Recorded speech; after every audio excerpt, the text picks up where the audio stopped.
ඔන්න අපි දැන් සූදානම් වෙන්නේ චෙෆ් මාක් එක්ක අද අපේ ආරාධිත අමුත්තා අපිත් එක්ක එකතු වෙන්නේ කවින් හර්ෂණ. ඉතින් ඔන්න කවින් කැමති විදිහේ ආහාරයක් පිළියෙල කරන්න අපි ලෑස්ති. එමනම් අයබෝන් චෙෆ්. අයබෝන්. හොඳයි. දැන් කවින් ගැන කිව්වොත් කවින් ෆුල් වීගන් කෙනෙක් නේද? එතකොට දැන් එහෙම කෙනෙක්ට මස් මාළු විතර කිසිම දෙයක් කන්න නැති කෙනෙක්ට කැමති දෙයක් හදන එක අභියෝගයක් නෙමෙයිද? නැහැ. මේකයි මම ඊයේ කවින්ට කතා කරනකොට කවින් මට කිව්වේ කවින් ෆුලි වීගන් කෙනෙක් කියලා. ඉතින් ඒ නිසා මම කවින්ට කිව්වා රයිට් මම කවින්ගේ කෑම එක හදලා දෙන්නම් කියලා. හදලා දෙන්නම් කියලා. හරි. ඔන්න එහෙමනම් අද අපි ජූස් එකකුත් මුලින් හදනවා. ඊට පස්සේ රයිස් ෆින්ගර්ස් හදන්න ලෑස්ති වෙන්නේ. අපි මුලින්ම මේ චෙෆ් මොකක්ද හදන්නේ ජූස් එකද? ඔව් ජූස් එක මම සින්දු මේ ජූස් එක හදන්න මම යොදාගන්නේ අඹයි ගල් සියඹලා ලංකාවේ ගොඩක් ගන්න පුළුවන් ගල් සියඹලා මේ තියෙන ගල් සියඹලා මම හදාගත්තා මේකේ සුද්ධ කරලා මේ වගේ ගෙදරදී ඕන කෙනෙකුට සුද්ධ කරලා අයින් කරගන්න පුළුවන් පේස්ට් එකක් විදියට ඒක මම පොඩ්ඩක් බ්ලෙන්ඩ් කරගත්තා පේස්ට් එකක් විදියට තැඹිලි වතුරත් එක්ක මේ තියෙන තැඹිලි වතුර ඉතින් මගේ ජූස් එකට යනවා ඒ ගල් සියඹලා පේස්ට් එකෙන් හදාගත්ත මේ ජූස් එකයි අඹයි තැඹිලි වතුර ඔය ටික විතරයි එකතු වෙන්නේ. අපි හදලා බලමු. හදමු. හරි. ඉතින් බලන්නකො ටිකක් මේ වෙනස් කම්බිනේෂන් එකක් අඹ ඒ වගේම ගල් සියඹල කියන්නේ ජූස් එකකට යොදා ගන්න පුළුවන් කියන්නේ දැන් සමහර විට ඔබ දන්නේ නැතුව ඇති. ඔන්න පුළුවන් අලුතෙන් ජූස් එකක් හදන්න ගල් සියඹලත් එකතු කරලා ඒ වගේම ඒකට තැඹිලිත් මාක් එකතු කළා. අපි බ්ලෙන්ඩර් එකට අඹ විශේෂ අඹ වර්ගයක් කියලා නෑ නේද? නෑ මේක මේ අපේ ලංකාවේ හොයාගන්න පුළුවන් අපේ ඕන එකක්. ඊළඟට අර තැඹිලි වතුර සහ මේ ගල් සියඹල පේස්ට් එක. ගල් සියඹල පේස්ට් එක. හරි. මේ විදිහට බ්ලෙන්ඩර් එකට දාගත්තා. මේ තියෙන තැඹිලි වතුර. අපි වෙනම කියන්නේ මේ normal water මුකුත් දාන්නේ තැඹිලි වතුරෙන් තමයි මේ කාට හරි කැමති නම් එහෙම දාගන්නත් පුළුවන්. මම මෙතන වතුර දැම්මම වැඩිපුර රසයිද? ඔව් රසයි. මම අර මෙතන ටිකක් ගුණාත්මක භාවය තමයි බැලුවේ සින්දු. දැන් මේක අපි බ්ලෙන්ඩ් කරගන්නවා. මේක බ්ලෙන්ඩ් කරගන්නකොට මතක තියාගන්න සමහරට ඇඟට විසි වෙන්න පුළුවන්. ඒ නිසා පොඩ්ඩක් තමන්ගේ ආරක්ෂාවත් බලන්න ඕනේ. ඒ නිසා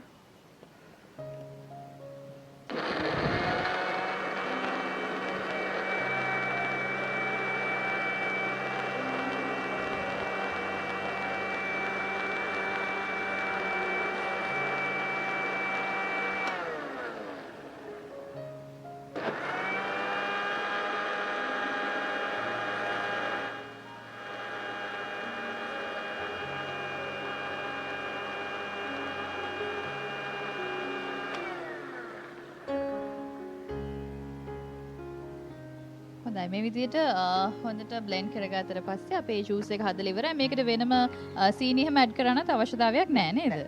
මේ තියෙන්නේ දැන් මේක හොඳ පල්පයක් වගේ හැදිලා තියෙන්නේ. දැන් මේකට අපි කරන්නේ තා පොඩි තැඹිලි ප්‍රමාණයක් එකතු කරනවා. මේක කාට හරි ඕන නම් දියාරු ගතියට ගන්න ඕන නම් Tamanට කැමති විදිහකට මේවා හදා ගන්න පුළුවන්. එහෙම නැතු ටිකක් උපු ගතියට කැමති නම් අර කලින් තිබුණු විදිහට ගන්නත් පුළුවන්. එහෙම ගැටලුවක් නැහැ.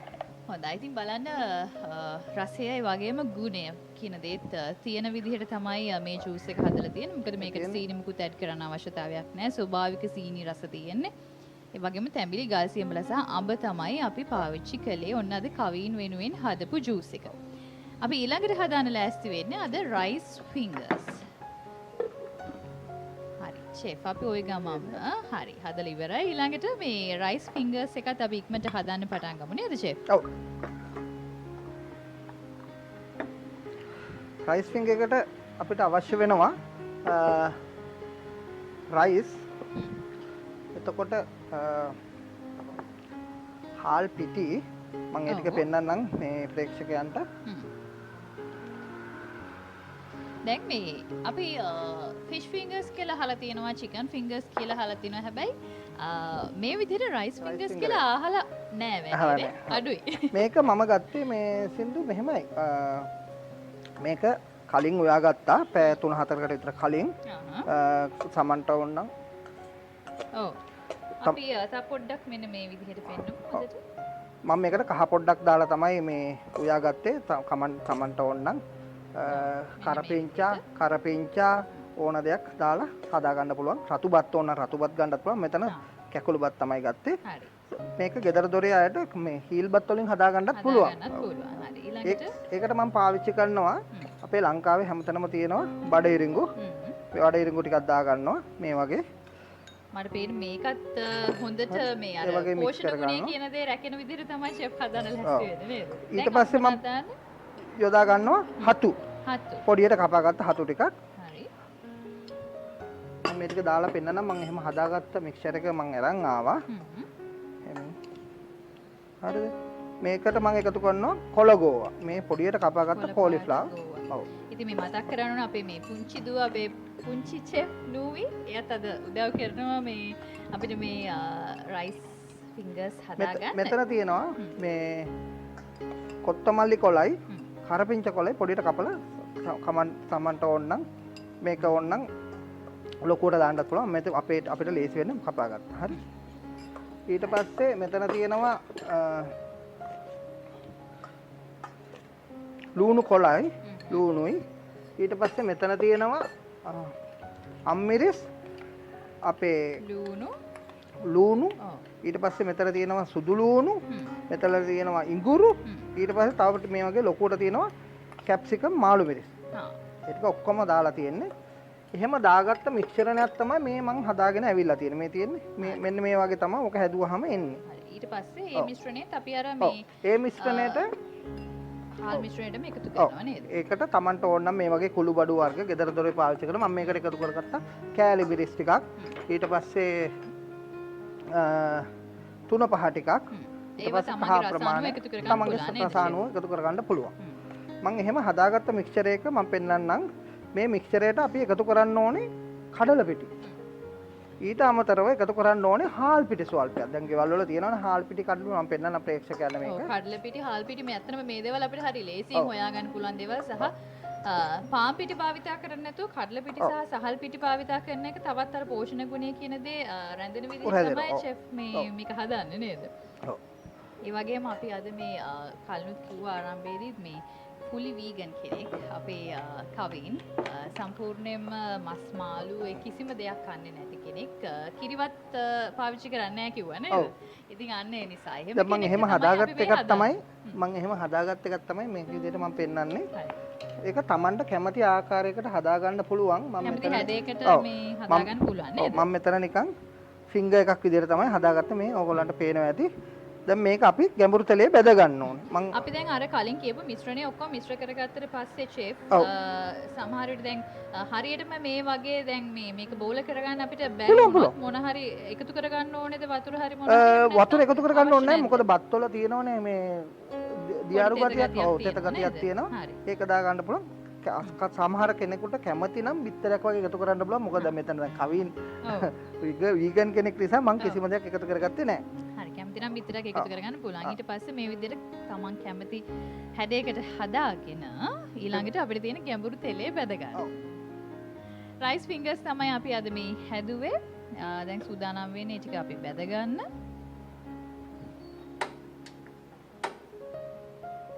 ඒ අතර වාරයේදී චෙෆ් අපි පොඩක් කියමු දැන් මේ දේවල් වලට අමතරව තව මොනවද අපිට මේකට යොදා ගන්න පුළුවන්? දැන් බිත්තරයක් යොදා ගන්න පුළුවන්. කොහොම Taman කැමති නම් තව දේවල් එකතු කර ගන්න පුළුවන්. ඔව් සමහර කෙනෙකුට ඕන නම් මේකට කොච්චි මිරිස් ටිකක් දා ගන්න පුළුවන්. නයි මිරිස් කියනවා. හරි. ටිකක් සැරට වැඩිපුර කැමති කෙනෙක් නම් කොච්චි ටිකක් එකතු කර ගන්නත් පුළුවන්. ඒ වගේම අපේ නූවිත් අද මේ දේවල් වලට උදව් කරනවා. මේක ගැඹුරු තලයේ බැදගෙන ඊට පස්සේ මම මේකට මේ එකතු කර ගන්නවා පොඩි චට්නි එකක්. මේක මම සර්ව් කරන්නේ චට්නි එකත් එක තමයි එයාට. මේකට මම යොදා ගන්නවා ඇඹරල්ලයි පොළුයි ගෙදර දොරේ පාවිච්චි කරන ලුණු සුදු ලුණු ඒවත් දෙහි මම ඒක හදලා පෙන්නන්නම්. ඒකත් එක තමයි මම මේ පිළිගන්නවන්න යන්නේ. හරි. ඉතින් මේ චට්නි එක අපි හදන්නේ මේ අපි හදන රයිස් ෆින්ගර්ස් එක ආහාරයට ගන්න පොල් සම්බෝලයක් හදන ආකාරයටමයි ඒක බ්ලෙන්ඩරේ පොඩි මෙන්න මේ මම යොදා ගන්න මේකට දාගන්න ඔක්කොම ටික මම දාලා පෙන්නන්න. හොඳයි අපිට තව පුංචි වෙලාවක් තමයි ඉතුරුලා තියෙන්නේ chef. අපි මේ ටික දැන් අපිට බැද ගන්නනේ තියෙන්නේ. ඔව්. අපි ඒ නිසා මේ චට්නි එක හදන විදිහ කියලා දෙමුද? ඔව්.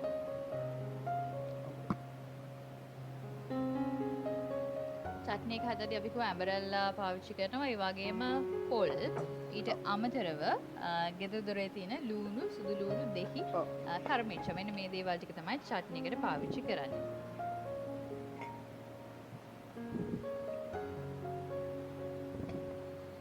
මේකට මම යොදාගත්ත රතු ලූණු, ඉඟුරු ස්වල්පයක්, කරපිංචා, ඊට පස්සේ මාළු මිරිස්, පොඩි නයි මිරිස් කෑල්ලක් යොදාගත්තා. ටුට්ටක් අර රසය වැඩි කරන්නයි පොඩ්ඩක් අර උදේ පාන්දරනේ. ඒ නිසා පොඩ්ඩක් සැර වෙන්නත් ඕනේ නේ කවි. කොහොමද ලංකාවේ අපිට ටිකක් සැර නැතුව බෑනේ කෑම වල නේද? මේකට මම පොල් ටිකක් යොදා ගන්නවා. මේක නිකන් දියාරුවක් වගේ විදිහට තමයි හැදෙන්නේ. නිකන් පල්පයක් විදිහට. මොකද ගාගෙන කන්න තමයි හදන්නේ. ඉතින් මේකට මම හොදා ගන්නවා ඇඹරල්ලා ගෙඩියක් පොඩියට කපලා Tamanට කැමති නම් පොඩි කෑලි කපා ගන්න පුළුවන්. මම අපිට ලේසි වෙන්න තමයි මේ කපා ගත්තේ. දැන් මේ හදන චට්නි එක තව දේවල් එක්ක අපිට කන්න පුළුවන්ද?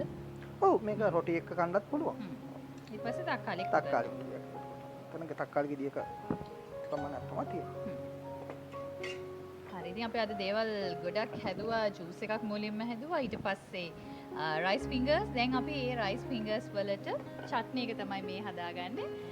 මේ චට්නි එක ඔයගලන්ට ගෙදර වෙන දේවල් වලට උනත් ඒ කියන්නේ රොටි වගේ දෙයකට උනත් කන්න මේක හදාගන්න පුළුවන්.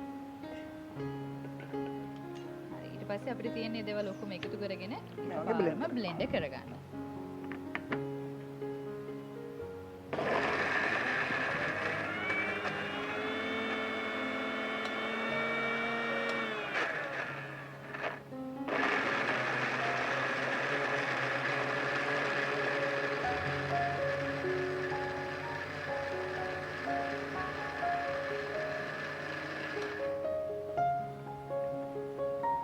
chef අපි මේක සම්පූර්ණයෙන්ම blend වෙනකම blend කරගන්නවද නැත්නම් කෑලි ටිකක් ලොකුවට අර සම්බෝලයක් වගේ නේ?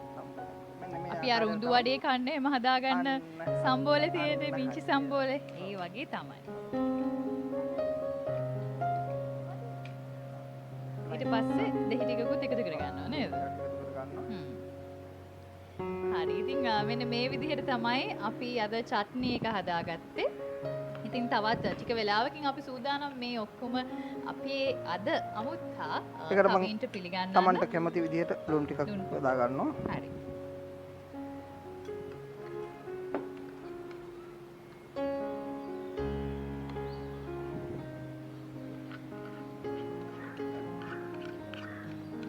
ලුණු ටිකක් Tamanට ඕන නම් අවශ්‍ය නම් තව මිරිස් කුඩු වගේ මොන හරි දෙයක්ත් එකතු කරගන්න. ඔව් මම මෙතන මිරිස් කුඩු යොදාගත්තේ නැහැ. මොකද මම මේකට කොච්චි කරලක් යොදාගත්තා. ඉතින් ඒ නිසා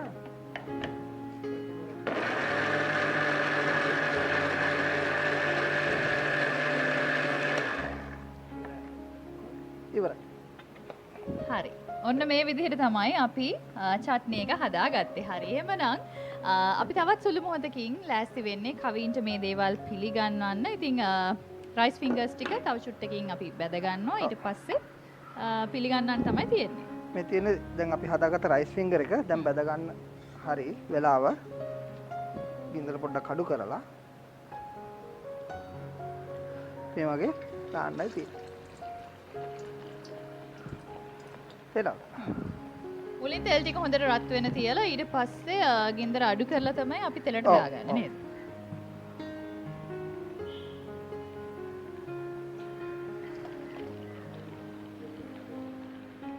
හරි. අපේ චෙෆ් මාක් කුමාර් කවින් වෙනුවෙන්ම සූදානම් කරපු විශේෂ පානය සහ ආහාරය කවින්ට පිළිගන්නවන්න යන්නේ. හැබැයි මූණ දැක්කම හිතෙන්නේ නැහැ. ඒක අපි කොහොමද කියන්නේ? හද්දා වෙජිටේරියන්. එහෙම නේද? ඒ කියන්නේ සම්පූර්ණ මස් මාංශ වලින් තොරයි. කිරිවත් බොන්නේ නැහැ. නේ? ඒක තමයි. බලන්න. තරුණයෝ වෙනස් වෙලා තියෙන හැටි සින්දුජා නේද? හොඳයි පිළිගැන්වීම චෙෆ් බොහොම ස්තුතියි සියඹලක් දාපු හින්දා.